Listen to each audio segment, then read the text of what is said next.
Selamat berjumpa dengan Yan di channel Morat Marit.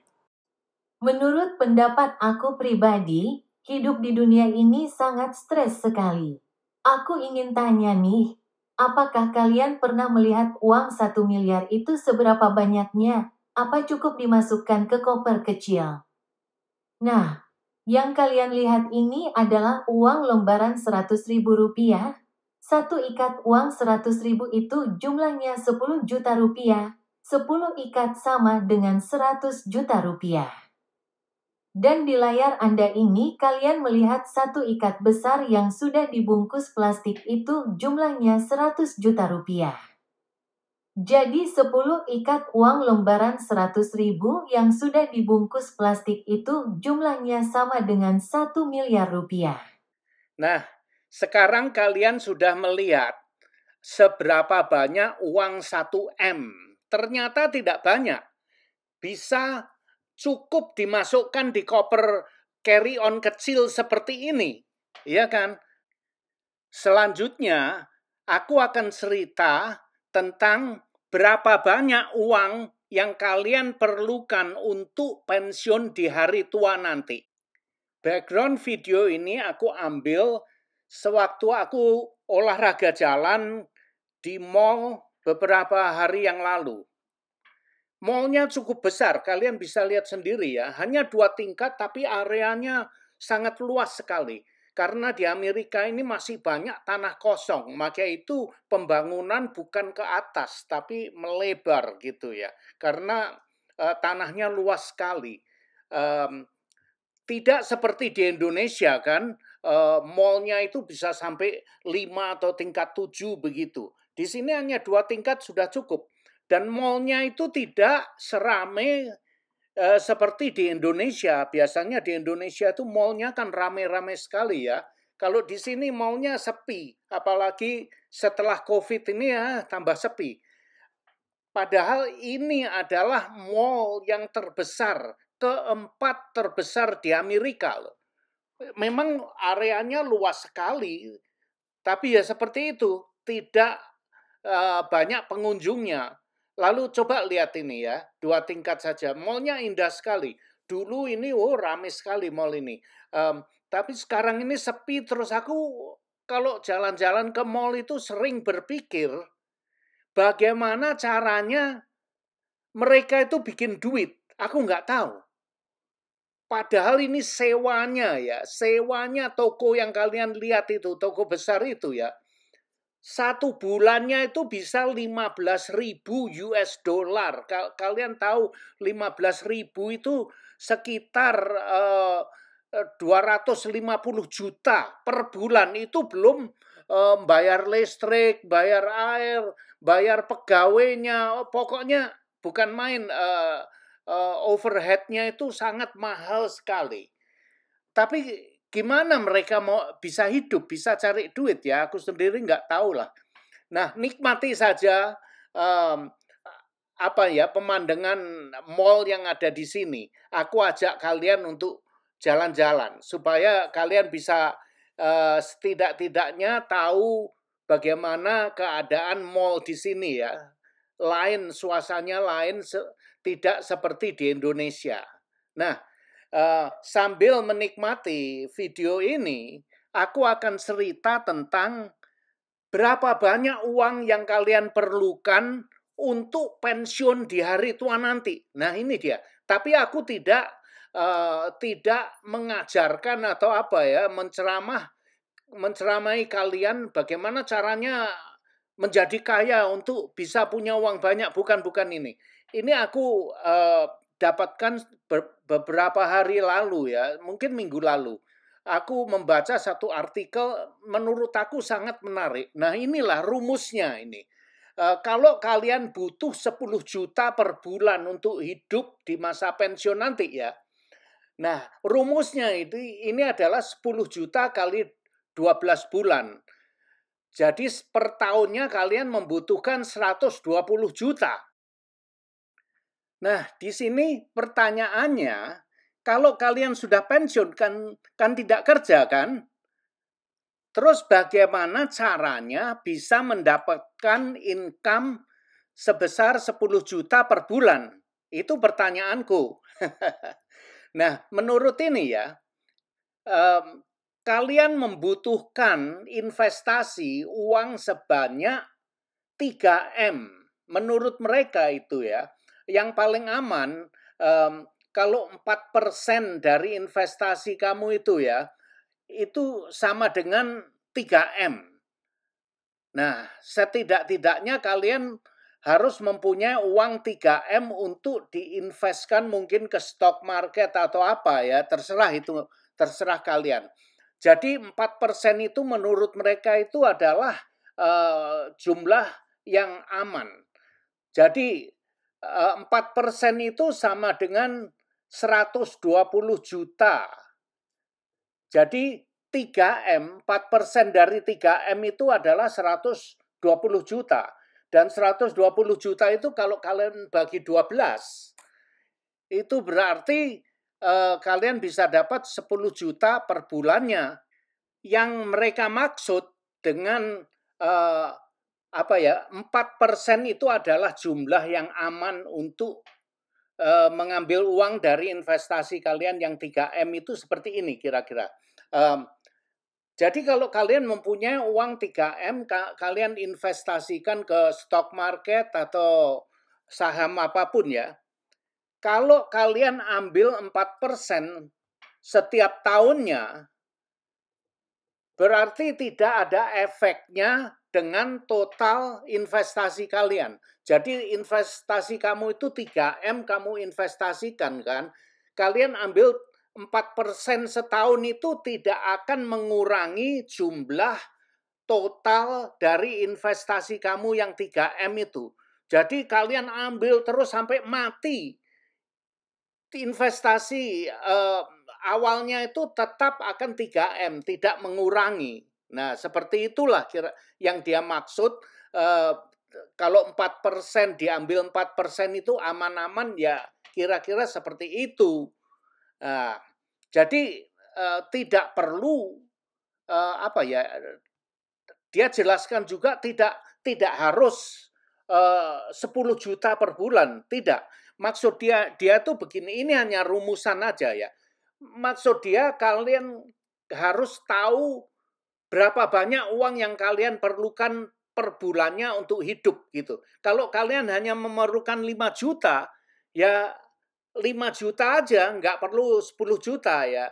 Jadi kalau investasi yang kalian perlukan itu hanya 5 juta, jadi kalian tidak memerlukan uang 3M. Jadi 1,5M sudah cukup. 50% dari yang kalian perlukan dari 10 juta itu. Kalau kalian hanya butuh uang 5 juta per bulan untuk hidup, ya dengan patokan itu aja 5 juta berarti kalian per tahunnya hanya butuh 60 juta untuk hidup kan. Jadi 60 juta itu kalau 4%-nya ya itu hanya memerlukan investasi 1,5M. Hanya itu. Terus kemudian 1,5 itu kalau kalian ambil 4%-nya ya 60 juta itu. Nah, kira-kira seperti itu. Di sini tidak menunjukkan bagaimana caranya menjadi kaya. Tidak, ini hanya rumusan patokan untuk pensiun itu berapa yang kita perlukan. Berapa investasi yang kita perlukan agar bisa menghasilkan biaya hidup yang kita perlukan per bulannya. Kira-kira seperti itu. Nah, ini ada data yang menarik. Rata-rata orang Indonesia menabung sekitar 4,2 juta per tahun. Berarti per bulannya hanya menabung sekitar 350.000 saja. Nah, terus ini lagi yang menarik, usia 30 tahun sudah harus punya uang tabungan berapa? Dengan pola menabung 30% atau sekitar 2 juta per bulan, dalam 10 tahun atau usia 30 tahun dapat mempunyai tabungan sekitar 240 juta rupiah. Wow. Oke. berdasarkan ini berarti si anak ini mulai menabung pada umur 20 tahun. Pertanyaan saya, apakah anak berusia 20 tahun bisa mendapatkan gaji sekitar 7 juta per bulan? Nah, itulah berdasarkan hitungan ini berarti kita harus mempunyai gaji sekitar 7 juta per bulan. Kalau 7 juta per bulan, 30% itu ya sekitar 2 juta. Jadi dengan gaji 7 juta, 2 juta harus kita tabung. Nah, kita menabung 2 juta per bulan berarti per tahunnya kita bisa mempunyai tabungan 24 juta. 24 juta 10 tahun kita akan mempunyai tabungan sekitar 240 juta rupiah. Nah, itu dia. Nah, coba bayangkan begini. Oke, taruhlah kamu bisa menabung 240 juta di waktu kamu umur 30 tahun. Kamu memerlukan waktu 10 tahun untuk menabung 240 juta itu ya. Berarti kamu umur 40, 10 tahun kemudian kamu mempunyai uang sekitar 500 juta. Terus 10 tahun kemudian 750. Terus kemudian 10 tahun lagi di saat kamu umur 60 tahun, kamu hanya mempunyai tabungan sekitar 1 M. Nah, kira-kira seperti itu. Wow. Jadi menabung 1 M itu kalau kamu mulai kerja umur 20 tahun, mungkin kamu akan sampai selama 40 tahun ya. Itu dalam arti kalau gaji kalian nggak naik ya, sekitar selalu 7 jutaan gitulah kira-kira. Tapi nanti gaji kamu kan bisa naik 7 juta, 10 juta, 15 juta kan seperti itu. Nah, seandainya kamu punya gaji menjadi 10 juta, 20 juta, tapi mungkin nanti kamu akan kawin, punya anak, segala macam. Istri kamu kalau seneng maca, berdandan, itu tambah modalnya tambah besar nanti. Nah, kalau istri nggak kerja ya gimana? Tapi kalau berdua kerja itu akan memudahkan kita untuk menyimpan. Nah, seperti itu kira-kira. Tapi kalau di Indonesia kan biasanya laki-laki, oh saya bertanggung jawab, saya yang kerja, istri di rumah aja. Nah itu zaman bahelo ya, zaman dulu mungkin masih bisa seperti itu. Tapi zaman seperti sekarang ini akan sulit kalau hanya laki-laki mengandalkan gajinya laki-laki. Zaman sekarang ini, generasi sekarang ini laki bini harus kerja. Kalau enggak begitu ya kembang kempis terus kalian. Nah kira-kira seperti itu ya. Ya enggak tahu. Untung aja. Oh my God, aku ini enggak perlu kerja lagi. Kalau aku disuruh kerja, aku enggak akan bisa mengikuti zaman ini. Terlalu cepat bagi aku ya. Jadi untunglah aku enggak perlu kerja. Terus ini rumusnya lagi akan aku bahas tentang rumus yang aku katakan tadi, 4% tadi ya, kira-kira seperti ini. Nah, seperti inilah rumusnya. 4% kali aset investasimu sama dengan pengeluaran tahunan. Aset investasimu sama dengan 25 kali pengeluaran tahunan. Nah, artinya begini, untuk bisa mengambil 4% dari aset tanpa mengurangi aset tersebut, kamu harus memiliki aset investasi sebesar 25 kali pengeluaran tahunan kamu. Nah, kira-kira seperti itu. Nah, ini misalkan aku pakai patokan 10 juta per bulan ya.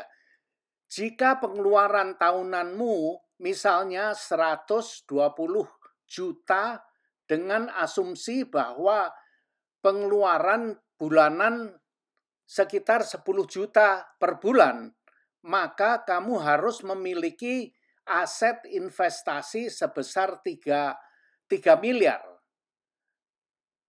3 miliar itu 4%-nya 120 juta ya per tahun, dikalikan 25. Jadi pengeluaran kamu per tahun kalau kamu harus kalikan 25 kali. Dengan aset investasi sebesar itu, kamu bisa mengambil 4% atau 120 juta setiap tahunnya tanpa mengurangi aset investasi kamu. Aset tersebut nantinya bisa kamu wariskan ke anak cucu. Dan dengan aset investasimu itu, anak cucumu juga bisa mengambil 4% atau sebesar 120 juta setiap tahunnya seumur hidup mereka. Nah, luar biasa kan? Jadi dengan aset sebesar 3M itu kamu bisa mengambil pensiun 10 juta per bulan sampai kamu mati. Kalau kamu mati nanti istri kamu mati, kalau kamu mati duluan istri kamu masih bisa terus meneruskan 10 juta per bulan sampai dia mati. Kalau dia sudah mati nanti kamu wariskan aset itu ke anak atau cucu kamu. Mereka bisa tetap mengambil 4% atau 120 juta per bulannya sampai dia mati juga. Tapi kalian harus memikirkan juga tentang inflasi. Nah, itu dia. Nah, ini hanya patokan untuk memudahkan pembicaraan kita ini ya. Aku memakai patokan 10 juta agar mudah dihitung gitu. Nah, apa itu ya? Sebenarnya atau kenyataannya ya, terserah kalian.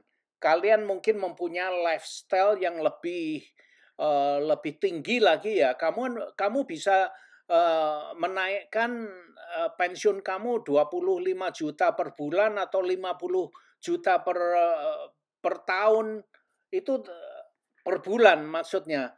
Itu terserah kamu. Kamu bisa naikkan. Ini hanya untuk memudahkan saja aku memakai patokan 10 juta per bulan.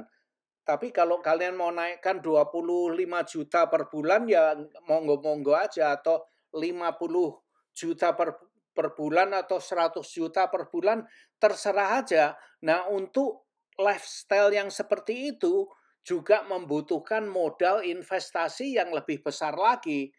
Nah, seperti itu. Tapi misalkan kebutuhan hidup kamu 10 juta itu terlalu banyak, misalkan kamu hanya membutuhkan 5 juta karena kamu tinggal di desa kecil, itu pun juga bisa. Jadi tidak harus 10 juta. Jadi ini adalah rumus kira-kira bagaimana untuk menghitung berapa banyak yang kita butuhkan di hari tua nanti, untuk pensiun nanti. Kira-kira seperti itu, tanpa harus mengurangi investasi kamu, jumlah total investasi kamu. Jadi memakai metode 4% ini cukup aman lah menurut ahlinya. Nah, kalau kalian ingin melihat artikelnya yang selengkapnya ya, linknya ada di deskripsi di bawah video ini. Ada beberapa link yang akan aku cantumkan di deskripsi aku ini. Kalian silahkan nonton gitu. Nah, kira-kira seperti ini aja ya. Aku nggak mau bikin video terlalu panjang ini. Sekitar 20 menit sudah cukup lah. Terima kasih kalian sudah mendengarkan ocehan aku kali ini. Semoga bisa bermanfaat. Nah, seperti inilah kira-kira mall di sini ya, nggak rame-rame. Kalau di Indonesia atau di Asia ya, di Asia pada umumnya itu mall itu pasti rame. Seperti apalagi di Hong Kong ya. Hong Kong itu lain cerita karena adalah dulunya kan negara jajahan Inggris. Setelah ini dikembalikan ke China. Jadi itu seperti daerah istimewa begitu ya. Orang negaranya kecil, areanya kecil, tapi manusianya bejubel di sana. Gitu. Di Asia umumnya itu, di Vietnam juga itu mall itu pasti rame. Filipina, di Bangkok terlalu rame sekali. Di Indonesia juga rame, tapi di tempat aku ini penduduknya aja sekitar 7.000 manusia, 7.000 kepala kok. Jadi ya sepi lah di sini. Oke, sampai di sini dulu. Terima kasih sudah nonton video aku ini. Goodbye, ciao. Terima kasih sudah nonton video ini, dan jangan lupa like, comment, share, dan subscribe. Adios, my friend.